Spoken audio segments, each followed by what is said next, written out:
Hello folks, we come to the part 3 video of this exercise 2.2 and let us continue with the problems like what we did in the previous part. It's just to write it in simplest form. Now this 8th problem is tan inverse of cos x minus sin x by cos x plus sin x. Very important. The concept that we're using in this problem is being applied at several places. It's getting applied over here of course, and then it gets applied in differentiation, it gets applied in integration. So therefore that concept of how we are doing this problem is very important. So let's pay attention and see how this is coming. We'll just consider this part first. Consider cos x minus sin x by cos x plus sin x. Okay, to start with, we will divide both numerator and denominator by cos x and let's see what happens. So we are dividing both the numerator and denominator by cos x. So it will come to cos x by, it's like cos x by cos x minus sin x by cos x by cos x by cos x plus sin x by cos x. So this will come to 1 minus tan x, and this will come to 1 plus tan x. Here lies, now what we are going to do is an important technique. What we are going to do is this 1, instead of writing 1, we will write it as tan pi by 4. Nothing wrong, because tan pi by 4 is 1 itself. So this 1 we have replaced by tan pi by 4. And here, writing tan x is as good as writing as though tan x is into 1. There's no harm. Into 1 means it will not change the value. And that 1 we will replace by tan pi by 4. Okay, what's the advantage? The advantage is that this becomes in turn the formula for tan pi by 4 minus x. And that will help you solve the problem. So what we've done, and this technique is, as I said, it gets used in several places. So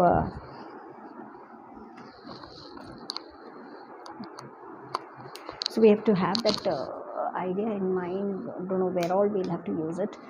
So let's get over it once again.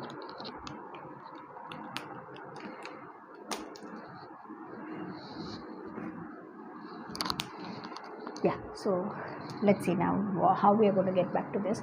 So given will become tan inverse of, we have now made it as tan pi by 4 minus x. Just check, we've got it as tan pi by 4 minus x. Now that is tan inverse of tan with the angle given there well in the principal branch. So therefore you will have this as opposite operation, leaving this as pi by 4 minus x. That's what they've said, make it simpler. So we've just worked it out and we've made it simpler, and it has now got simplified to pi by 4 minus x. That's about the 8th problem. Now we come to the 9th problem, where they give us tan inverse of x by root of a squared minus x squared. Again, it's going to be some substitution. So let us have x to be equal to a sin theta, because the sign is appearing everywhere. So x by a will become sin theta, and theta therefore will become sin inverse of x by a. With this much, let's come to the given. Given therefore is tan inverse of x, which is a sin theta, and this is root of a squared minus a squared sin squared theta.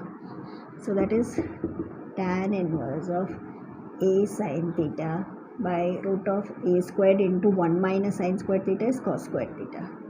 So when we take the root, tan inverse of a sin theta by a cos theta. Tan inverse of tan theta. So that reduces merely to theta, and that is sin inverse of x by a. Yeah, that's how they may ask us to make it simple, and this is how it becomes simpler. It becomes sin inverse of x by a. Next one is also somewhat, if we check that, we are little well versed with that formulae. So let's have x as a tan theta. So like before, x by a is tan theta. So theta will be tan inverse of x by a. And let's come back to the given. Given now becomes tan inverse of 3a squared a tan theta minus a cube tan cube theta by a cube minus 3a into a squared tan squared theta. So that is tan inverse of 3a cube tan theta minus a cube tan cube theta a cube minus 3a cube tan squared theta.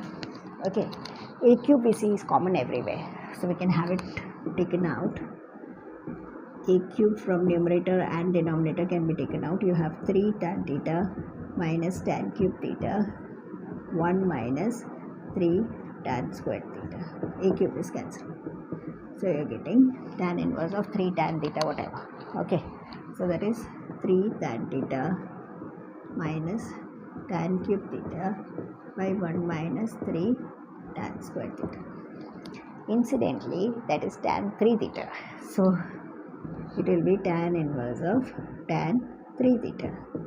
So we are reduced to 3 theta, and theta for us is tan inverse of x by a.